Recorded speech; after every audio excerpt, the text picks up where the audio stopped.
Well, mobile gaming sure has changed since the days of the old black and white Game Boy, and now high-quality gaming on smartphones is commonplace. But what if you want a bit more power, a larger screen, or the familiar controls of a gaming console? Our Gadget guy, Steve Van Dinter, joins us with a portable gaming device that's all that and so much more. So much more. You know, we were just reminiscing in the break about the adult green Game Boy screen. We used to play Pong. Absolutely. But anyway, now I've got in my hands today the new PlayStation Vita, which takes mobile gaming purely from entertainment and makes it an overall experience. A pretty neat device here. First off, you notice a touch screen. Our old Game Boys never had that.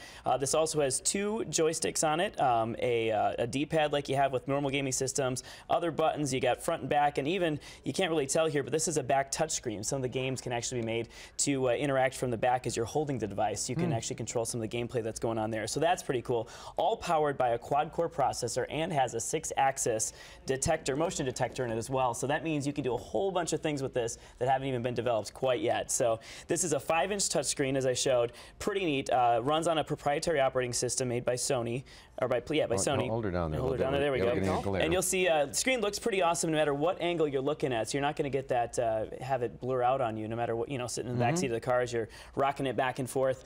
You got the bubbles here. These are your apps. These are your games. I've got one loaded up right here. This is called the Mod Nation Racer. So I'm going to go ahead and launch that. I actually did have that already queued up. So I'll hit this. It does take, if I didn't have this queued up, it would take a little bit of time to actually launch it for us. And that's because it's just so graphically intense. I mean, these are not the old 8-bit games that we were used to. This is 64 bits of awesomeness.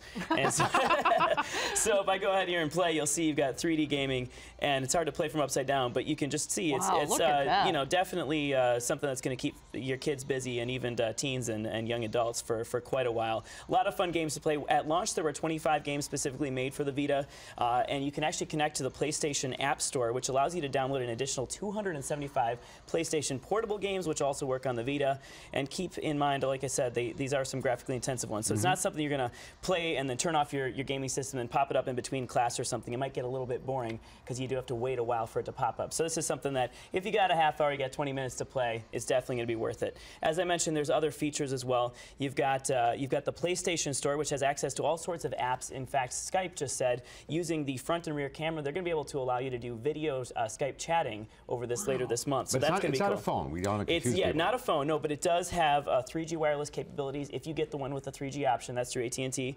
Also, there's a Wi-Fi only version, which is what we're using here. But you can download all sorts of different apps, and there's even a web browser built in. So if we want to go ahead and download some codes, for instance, while we're browsing the web from afar, we can do that, and you have full HTML web browsing access right from your device. So pretty cool. As I mentioned, if you get the 3G version, that kind of unleashes you from the back seat of the car, so you can really stay socially connected to all those games. So kids can be chatting back and forth, not just via text, but also via audio, so they can hook it up and talk and kind of harass the other kids that they're playing against, and even do some location-based things, which is cool. Like they could put virtual gifts in certain locations. So a friend comes over to play at their house, all of a sudden they get a gift for just showing up. Okay, so what'd you rate it? All right, so I really liked it. I gave it a 4.5 out of 5 possible bars of reception. First, definitely a lot happening on the impressive screen. The quad-core processor, rear touch screen, sensors, the cameras. Again, not all the games take advantage of these right now, but that definitely means there's room for growth over the years. This isn't going to be something you toss aside in a year. Coupled with the PlayStation App Store and internet connectivity, it's going to be something that won't go out of date.